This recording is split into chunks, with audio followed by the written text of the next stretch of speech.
So I'm gonna have you look over my shoulder here. Oh. Oops. Back to the multiple view. Fix that.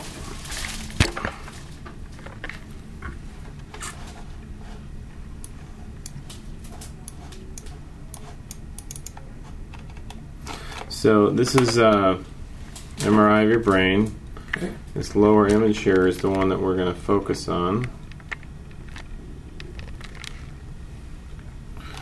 And we're cutting through you like a loaf of bread here, okay? So Gotcha. up and down. There's the top of your head, Okay. right side, left side. It's opposite of what you think. Okay. It's like you're laying in bed and we're watching or we're looking at the bottom of your feet.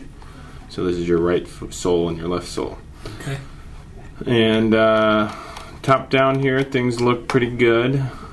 Brain looks healthy, doesn't look swollen. You got your usual, we call these gyri and sulci.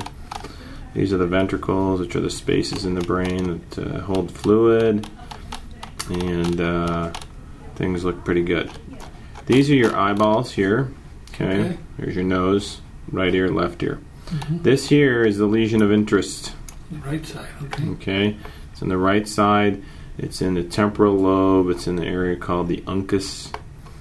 And it's enhancing. Size-wise, it's going to be about 1 centimeter. Put the ruler on here.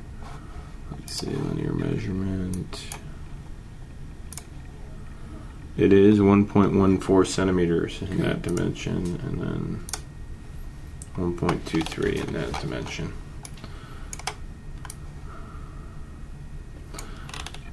It's solitary,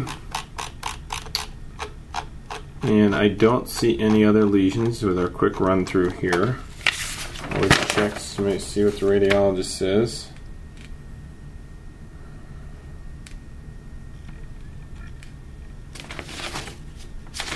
It's the only one they found too, so that's good.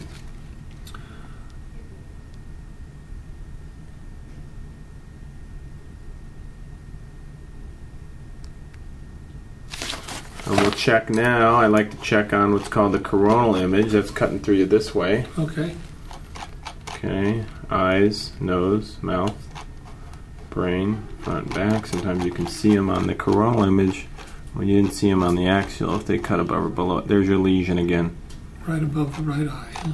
And back. It's kind of straight back, yeah, from the right eye.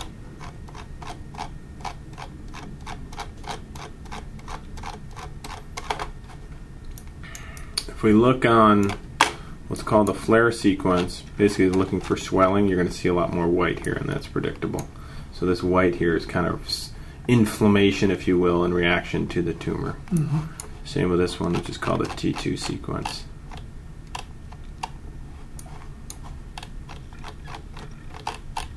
The white didn't cut through it quite as good, but this white here is swelling. Mm-hmm. So, I think there's little doubt what it is.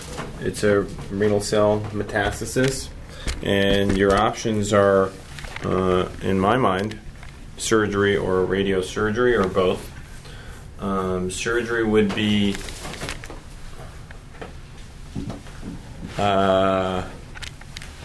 cutting the side of your head, in the ICU for a night, recovering for about 2-3 days in the hospital, and about 3-4 weeks. I'm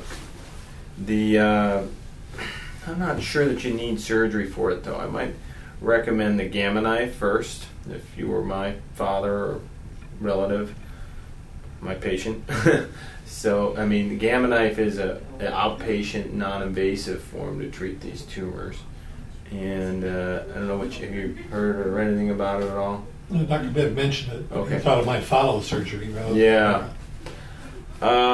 It's basically a radiation machine, high-dose radiation machine used just for brain tumors. And it's called a Gamma knife because it's gamma radiation, and it has the precision of a knife.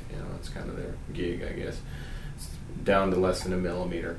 And we can play a video for you here in a second, but basically what you do is you come in at 5:30 in the morning, and you go to save a day like you're going through surgery or a procedure, but then we bring you down to the Gamma knife area, and an anesthesiologist is there. They start an IV. They put you to sleep for about 20 minutes.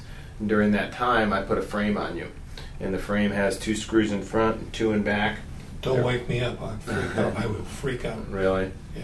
No. Claustrophobic. Well, when you're asleep, I numb you up, like going to the dentist. So, but you don't have to be awake for the Novocaine. We'll use lidocaine, same thing. But we do wake you up 15 minutes later with that frame on. Okay? And there are 2 bars in front and 2 in back, and a little circle ring, and I'll show you again the video. I'll be able to see, okay? Yeah. Oh, yeah. That helps. And then we put a plastic box over that, and it's see-through though. And then you lay in the Gamma Knife with that box. Now we can give you medicine to sedate you for the MRI. I'm probably going to need that. Yeah, that's fine. If you got through this MRI okay, you would get through the Gamma Knife MRI just fine. Then we bring you back, and you sit in this holding area, watch TV for an hour while we do some planning. Then we put you in the machine, and then we treat you. And we zap the tumor. Okay, so there's pros and cons of surgery and no surgery. And when we zap this tumor, there's about a 90% chance that we'll control it. Okay, and there's about a 5% chance you get in trouble with swelling or edema, meaning the cells start dying, and that white area you saw in there where the inflammatory reaction gets worse. And then you would need surgery to treat that. So, I mean, that's the downside of the Gamma Knife. Either it doesn't control the tumor or it causes swelling and you need surgery anyway. And that's possible. Renal cell in particular tends to be radioresistant, meaning radiation doesn't melt it away as much as the others. The other option would be to do surgery. And surgery, this is kind of a coin toss, really. You can go either way with this one. Where we make a small incision here, open a little bone, a window while it's obviously you're asleep for all that. Go through the brain under a high-powered microscope after we take the bone off and open the covering, take the tumor out. The benefit of surgery is it's all done that day. I mean, the tumor's out that day, and then we would treat it with Gamma Knife to the resection bed afterward.